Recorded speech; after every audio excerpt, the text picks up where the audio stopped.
ಕರ್ನಾಟಕ ಕಾಂಗ್ರೆಸ್ ಶಾಸಕಾಂಗ ಪಕ್ಷದ ನಾಯಕರಾಗಿ ಡಿಕೆ ಶಿವಕುಮಾರ್ ಆಯ್ಕೆ ಆಗಿರುವ ಬೆನ್ನಲ್ಲೇ ರಾಜ್ಯ ರಾಜಕೀಯದಲ್ಲಿ ಹೊಸ ಅಧ್ಯಾಯ ಆರಂಭವಾಗಿದೆ. ಈ ಬೆಳವಣಿಗೆ ನಡುವೆ ಆರ್ನಹಳ್ಳಿ ಕೋಡಿ ಮಠದ ಶ್ರೀಗಳು ಈ ಹಿಂದೆ ನುಡಿದಿದ್ದ ಭವಿಷ್ಯವಾಣಿ ಮತ್ತೆ ಚರ್ಚೆಗೆ ಗ್ರಾಸವಾಗಿದೆ. ಮುಖ್ಯಮಂತ್ರಿ ಸ್ಥಾನಕ್ಕೆ ಸಿದ್ದರಾಮಯ್ಯ ರಾಜೀನಾಮೆ ನೀಡಿದ ಬಳಿಕ ಡಿಕೆ ಶಿವಕುಮಾರ್ ಅವರನ್ನ ಕಾಂಗ್ರೆಸ್ ಶಾಸಕಾಂಗ ಪಕ್ಷದ ನಾಯಕರನ್ನಾಗಿ ಆಯ್ಕೆ ಮಾಡಿದ್ದು, ಜೂನ್ 3ರಂದು ಅವರು ಮುಖ್ಯಮಂತ್ರಿಯಾಗಿ ಪ್ರಮಾಣ ವಚನ ಸ್ವೀಕರಿಸಲಿದ್ದಾರೆ.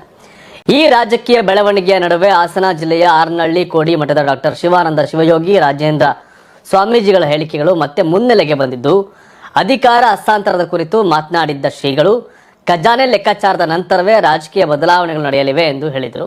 ಇದನ್ನು ಹಲವಾರು ರಾಜ್ಯ ಬಜೆಟ್ ನಂತರದ ಬೆಳವಣಿಗೆಗಳಿಗೆ ತಾಳೆ ಹಾಕ್ತಿದ್ದಾರೆ. ಅಲ್ಲದೆ ಹಾಲು ಕೆಟ್ಟರೂ ಹಾಲು ಮತ ಕೆಡೋದಿಲ್ಲ ಎಂದು ಹೇಳುವ ಮೂಲಕ ಸಿದ್ದರಾಮಯ್ಯ ಅವರನ್ನ ಬಲವಂತವಾಗಿ ಅಧಿಕಾರದಿಂದ ಕೆಳಗಿಳಿಸಲು ಸಾಧ್ಯವಿಲ್ಲ, ಅವರಾಗಿಯೇ ನಿರ್ಧಾರ ಕೈಗೊಳ್ಳಬೇಕು ಎನ್ನುವ ಭವಿಷ್ಯವಾಣಿ ಮತ್ತೆ ಸೋಷಿಯಲ್ ಮೀಡಿಯಾದಲ್ಲಿ ದೊಡ್ಡ ಮಟ್ಟದ ಚರ್ಚೆ ನಡೀತಾ ಇದೆ.